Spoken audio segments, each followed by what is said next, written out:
to The Truth in This Art. I am your host, Rob Lee. And today, I'm privileged to be in conversation with an American television producer from Blown Deadline. And their credits include The Wire, We Own This City, and Treme. Please welcome Nina Noble. Welcome to the podcast. Thanks, Rob. It's great to be here. It's great to have you on. I'm speaking to kind of television royalty here, definitely from the local front. And I'm just going over the history. I was like, okay, this is a great career. I was like, Basic Instinct is on this list. I was like, hold up. So yeah, that's what people don't realize is that, there's another chapter before The Wire. That's what I might have a Basic Instinct question in the rapid fire. So we'll talk about it. Yeah.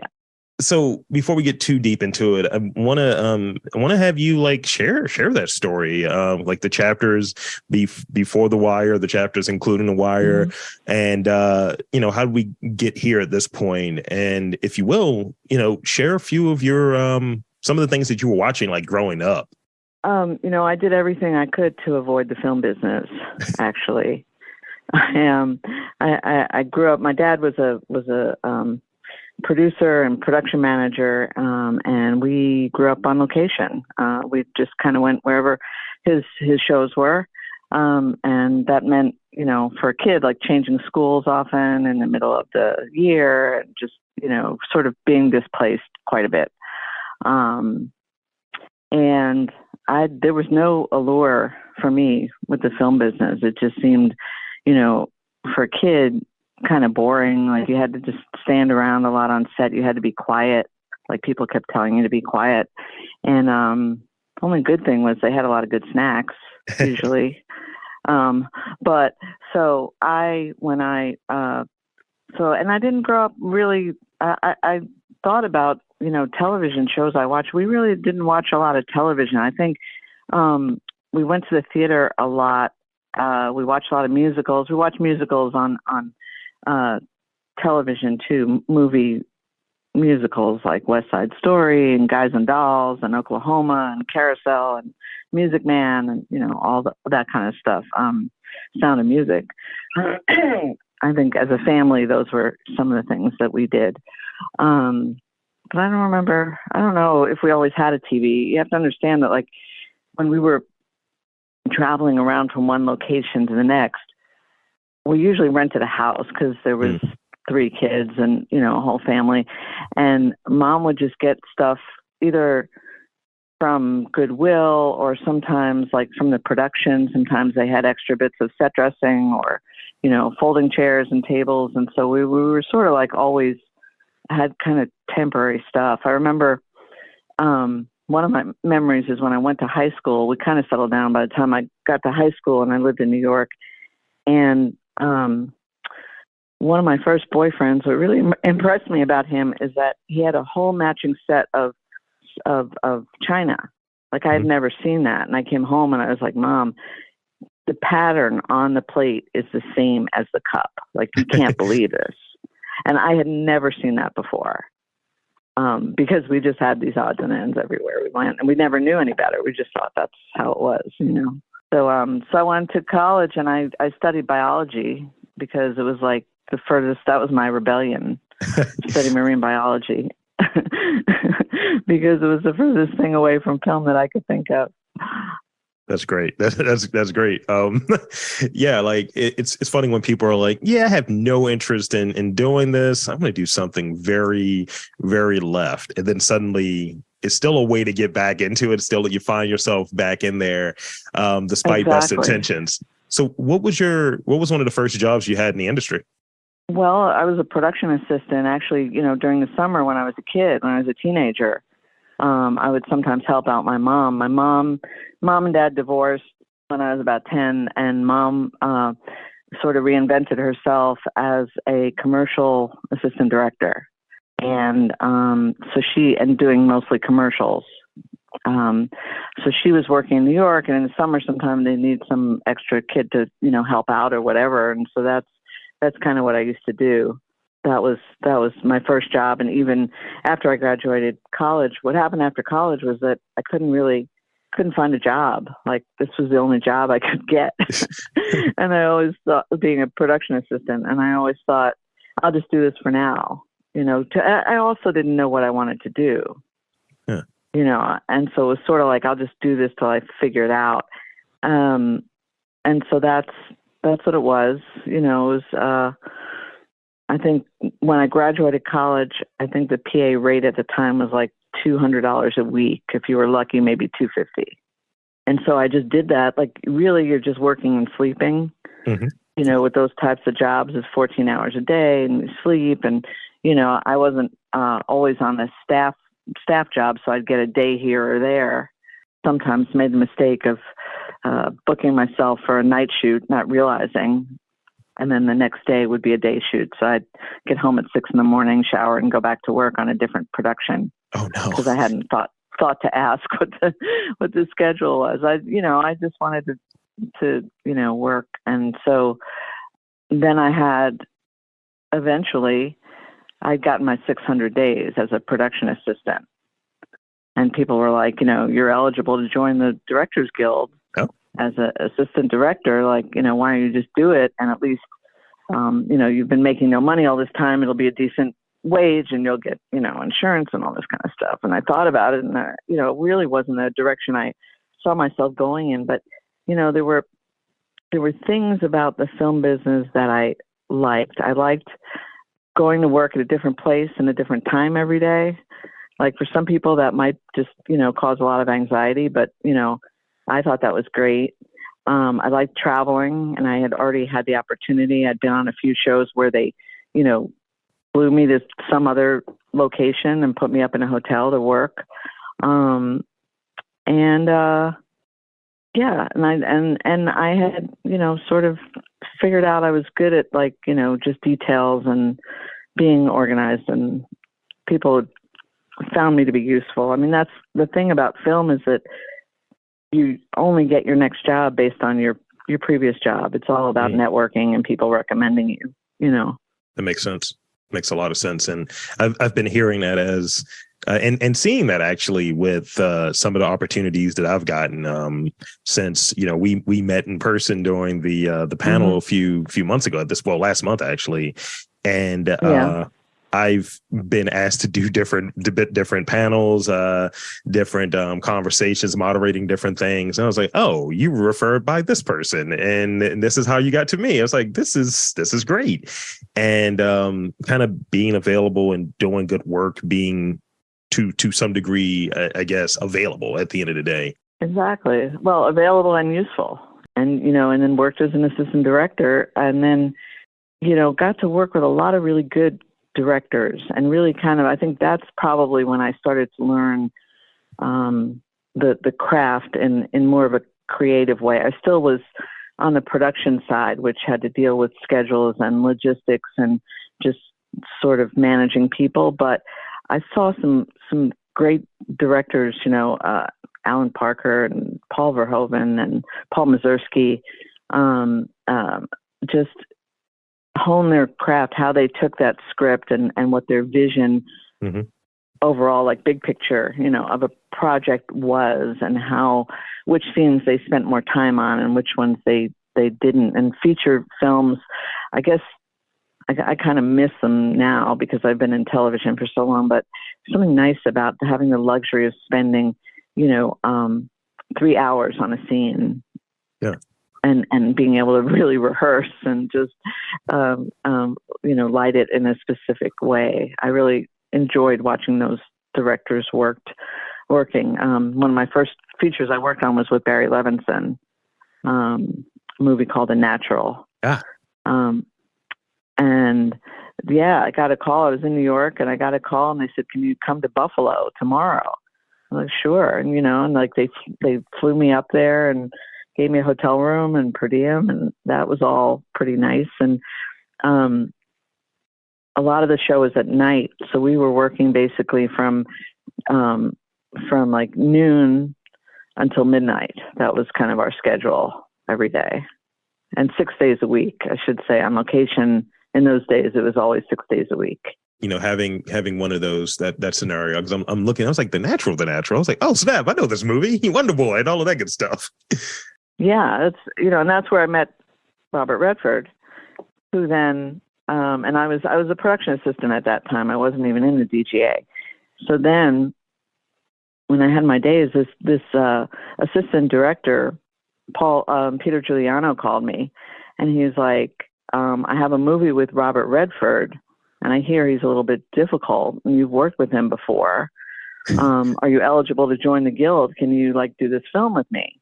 And so inadvertently, it was kind of Robert Redford that got me, into the guild. So I had to do all my paperwork and apply and everything. And then because of that, there were some at the guild who thought, you know what, she's probably not qualified. Robert Redford's trying to buy her way in, and they held up my application, Wow. and then in addition, having two parents who were Directors Guild members, they were like, she's definitely not qualified. Like they really, thought this is a silver spoon and, we need to fight this. So they held up my application for quite a while, but I ended up, in the end, it was fine. And, I ended up doing the film, which was Legal Eagles, not one of Ivan Reitman's best films, but, but anyway. And thank you for walking us through that, because it's like we could just talk about that for the entire podcast, which is really, because I'm sitting here with bated breath and like tell me more about this. But I want to dive a little bit into it, because I hear the term producer thrown around a lot. I'm a producer here. I do this. I do that. From your vantage point, how do you define what your role as a producer is on a sort of day to day on a production? Because like I said, it's a lot of different titles and different ways people go about it. So I'd want to hear how you view it. Yeah, there are a lot of different kinds of producers. You're right. And in feature films, it's actually different from television, because in the feature, the executive producer is usually the person that's raised the money. And or maybe found the source material. In television, an executive producer is more of someone that takes a leadership role, but is definitely present and more hands-on. In fact, when my first executive producer title was on The Wire, season 3. And when I got that promotion, I called my dad and I was like, so I got this promotion.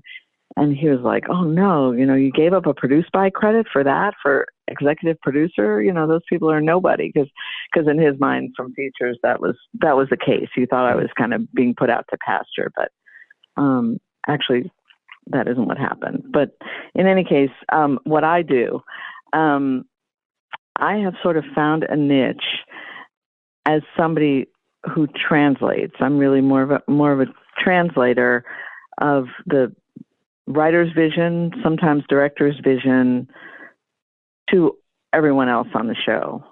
People have different language, different ways of communicating. So I'm in all of the writers' meetings.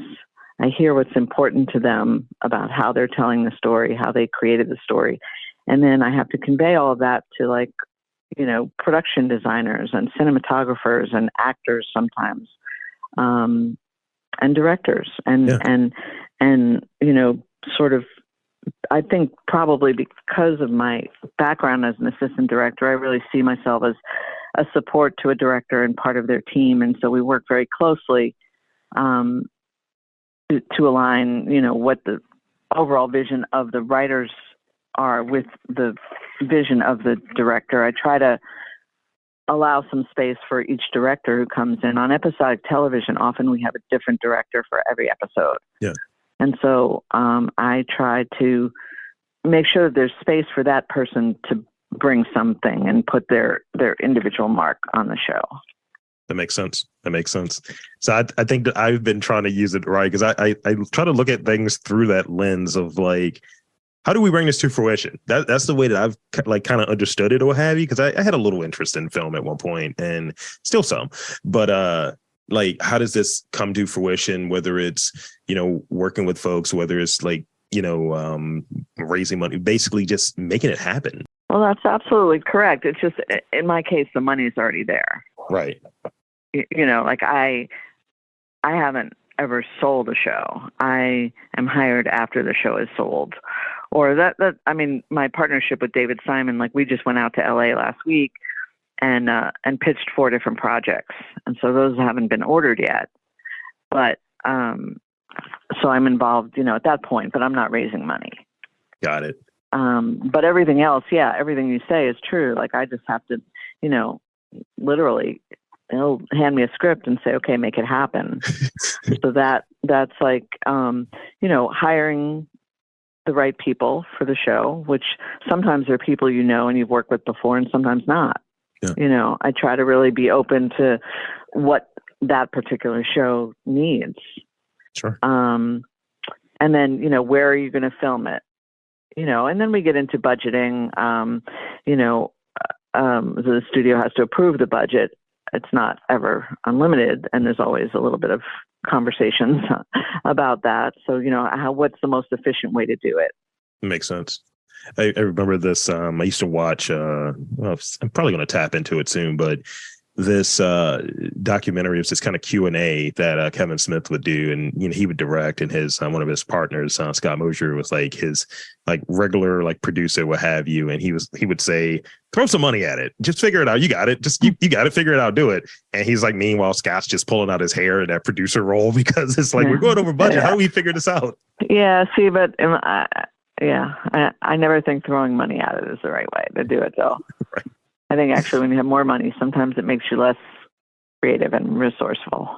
So when you're looking at a project, if something if you're being brought in for a project, and what is it about that project that really gets you jazzed up and gets you interested in it? Is it more oriented around the material? Is it the people that are attached to it? Is it the logistics? Like this could be an easier lift, or is it a combination of those elements? What is it about a project that really gets you interested in signing on and wanting to work on a project?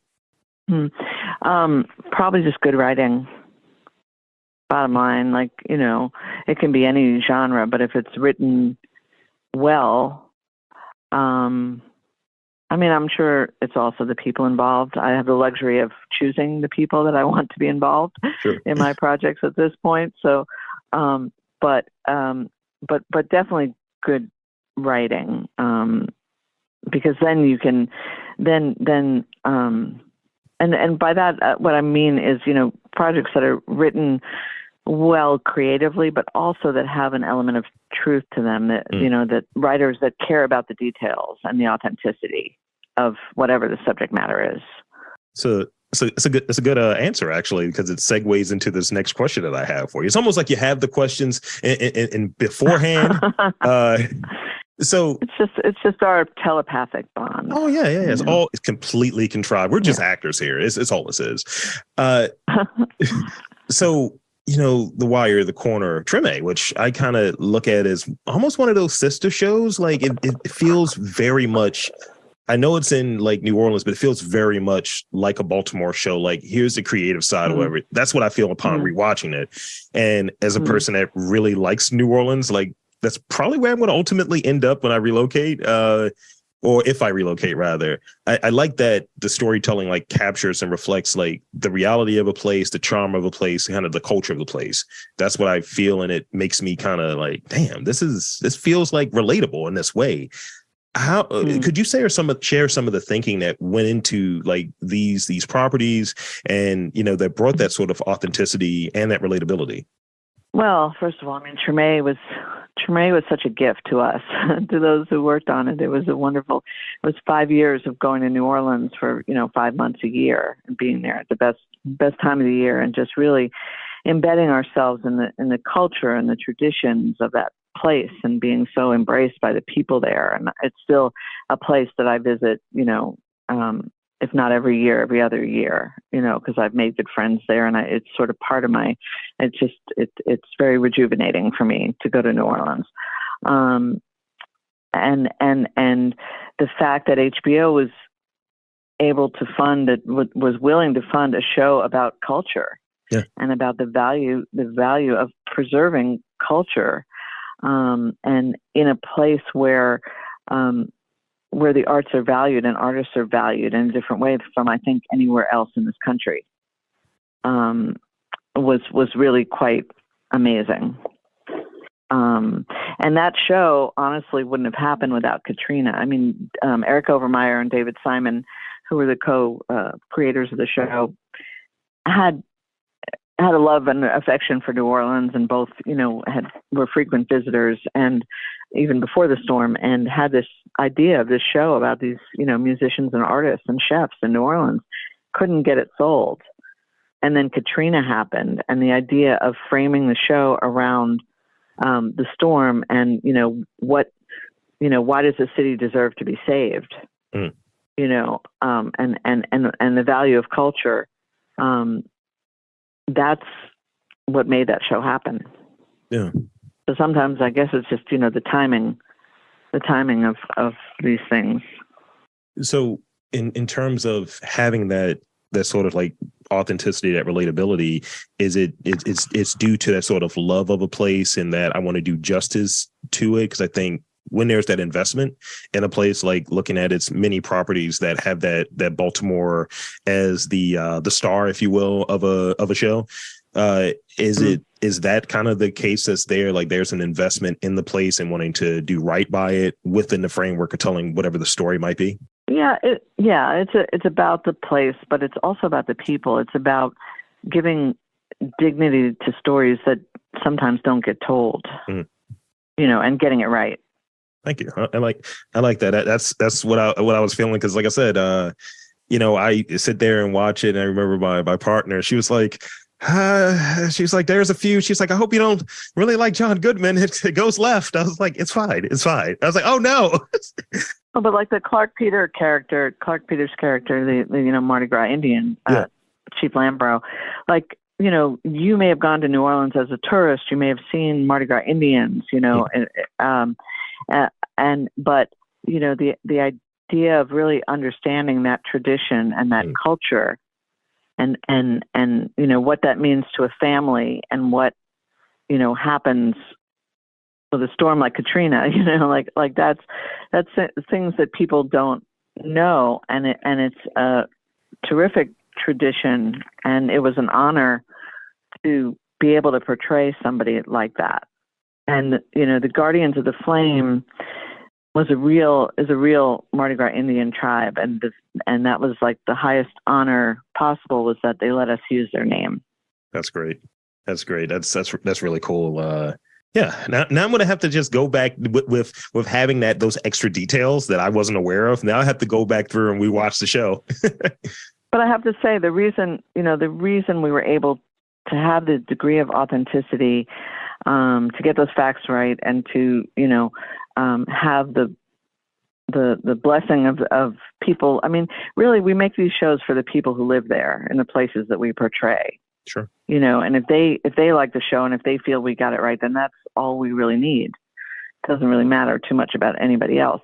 But the reason for that, why we got that, I think, was, getting out and meeting people and listening to their stories, which a lot of times doesn't happen. There's more and more writers who just are in LA and doing research by, computer and Google, and not really so directly in touch with the people they write about. Yeah. And, it shows. Yeah, like one of the things that I was looking at, and I was chatting with you a little bit before we got started about going back and forth to Philadelphia. I when I do these sort of interviews, I could do them via Zoom, but it's something about kind of capturing it in the person's place, in that location or what have you.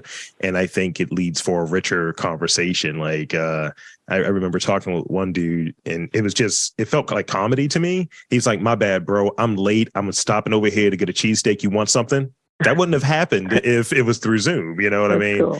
That's great. And and I just think that adds to just some of the culture stuff. It's a throwaway thing, but it's really funny and really interesting, I think. Yeah, no, absolutely. And it goes back to my comment about, what each show needs something different. This last show we did, We Own This City, we shot in Baltimore. And I really was concerned about depicting these horrific events that happened in neighborhoods in Baltimore, because we most often try to film in the place where the thing really happened. Mm-hmm. But that means subjecting neighbors to something that, they just had to go through, 4 or 5 years ago, that there's still, some lasting trauma around. Yeah. That was another, thing that we had to figure out, was how we could do that, with some integrity. That makes sense. And why do it, So let's see. I want to talk about, I have 2 real questions left, and then I got those rapid fire questions for you. So we got those. So many listeners would know about you from your work on The Wire, and it's, been 20 years since the premiere, and the show has been a big part of pop culture, for better or for worse. And I think the better, like it's a great show. And I don't think even with people talking about it as much as they do, and not enough respect is put on the name for it, because it's like, this was done very well. This was great. And it depicted things in a way that made sense. Like, being one of those kids, I was like, oh, I remember this. Like, one of my teachers back in the day was Ed Burns, like at City College. He was my SAT teacher. Oh, so wow. it definitely connects in that sort of way. So I'm like, oh, no, this is legit. What would you say your favorite memory from working on the series is? My favorite memory is probably not something that was on screen. It was really more about the family the sense of family that we created on that show. I think by the end we had, this was a show that people would drop what they were doing to come back to. We were canceled every year of The Wire. Mm-hmm. The Wire was not the hit that people perceive it to be now. We were canceled every year. People's contracts lapsed, actors' contracts, and then they would decide they wanted the show for whatever reason, either, because they liked the pitch, but sometimes even because of scheduling, because they had a hole in their schedule, or some other show wasn't ready in time. Often that's how, we snuck in. And, the fact that at the end, I think we said we had 95% of the original crew from the pilot. This was the show that people dropped what they were doing to come back to. It was a show where we all hung out together on the weekends, and there was, we had a softball team, and we had different kinds of community activities that we did, and charity work that we did all together. I've never been on a show like that, where people choose to spend time together on the weekend after working a 60-hour week together. Oh, wow. That's really cool. And the other thing is, even since, look, The Wire has been gone for 20 years, right? We mm-hmm. still all show up for each other when it counts. There's still this, some of us are closer to each other than others, but, when things happen, we just lost Michael K. Williams recently, and we're there for each other when it counts. It's important. It's important in hearing about this sort of like connectivity and just people relating. Like it's a lot of emotions that flow on a set, I would imagine, and the long hours and connecting with folks or what have you. And it feels natural. And I like hearing about, there's a family component there. There's a connection component there. And, seeing, it's like, I think you touched on earlier, almost this sort of referral and kind of like working with people that, they do good stuff or what have you. It lends itself naturally to that. The other thing is, on a long running show, people have the opportunity to move up, mm-hmm. Within the course of the production. During the course of the production, it's 5 seasons. And so you saw people get promoted, and you saw people, buy homes and get married and have kids. And so we all were sort of part of each other's, home life in that way as well. That doesn't, these days, there's more limited series. And so it's really hard to foster that kind of camaraderie. So this is the last real question I have for you.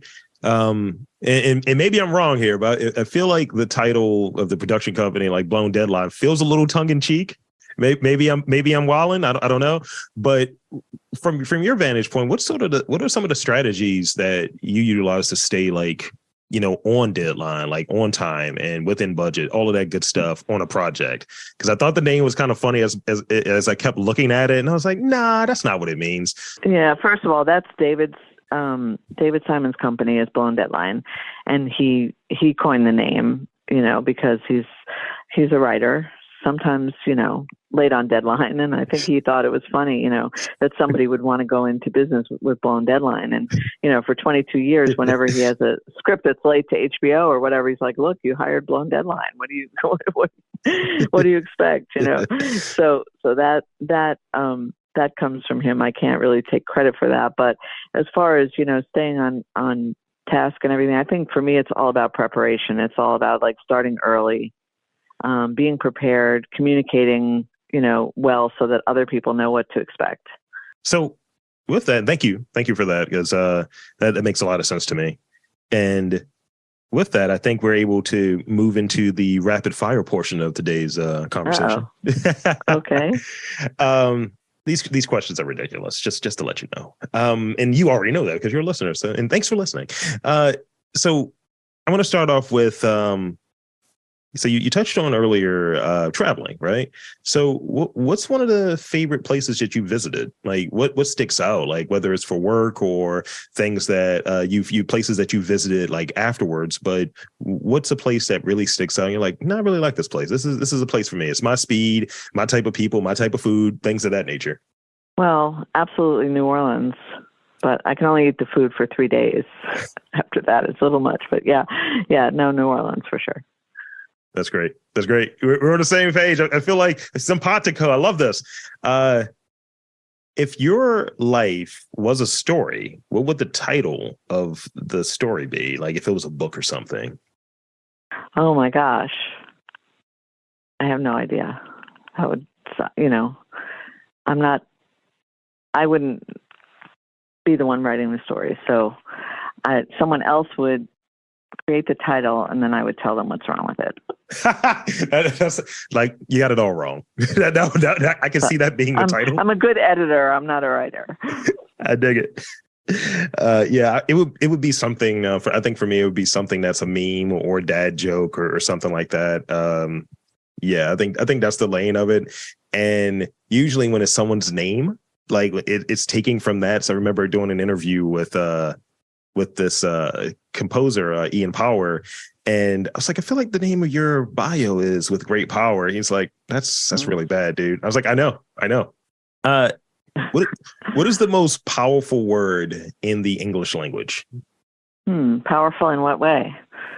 That it elicits a response. What is a word when someone uses that, it's like, oh, it gets your attention or have you? Like, I've heard yes is having a very powerful word, being a very powerful word, the same way as no is, or love is, things of that nature. And it's interesting when someone defines why they pick that word. So whatever word you might be interested in, whatever word you think is powerful. Probably respect. Let's see. So you mentioned some of the foods has been really good. You talked about that earlier. What's some food that sticks out to you? Like I know it's been many a sets, many a craft services, what have you, but like what are you usually looking for at Crafty? Oh, I'm usually looking to stay away from Crafty. That's great. You're looking to avoid, okay. I'm looking to avoid, yes. And so this is the last one I got for you. This is one I've recently been using, and people have interesting responses to it. Tomorrow we're starting, days are no longer 24 hours, they're now 25 hours. What do you do with the extra hour? Oh, probably hang out with my pets. Okay. A little quality time action. A lot of people have been saying sleep. Yeah. Just want to sleep. Nah. I dig it.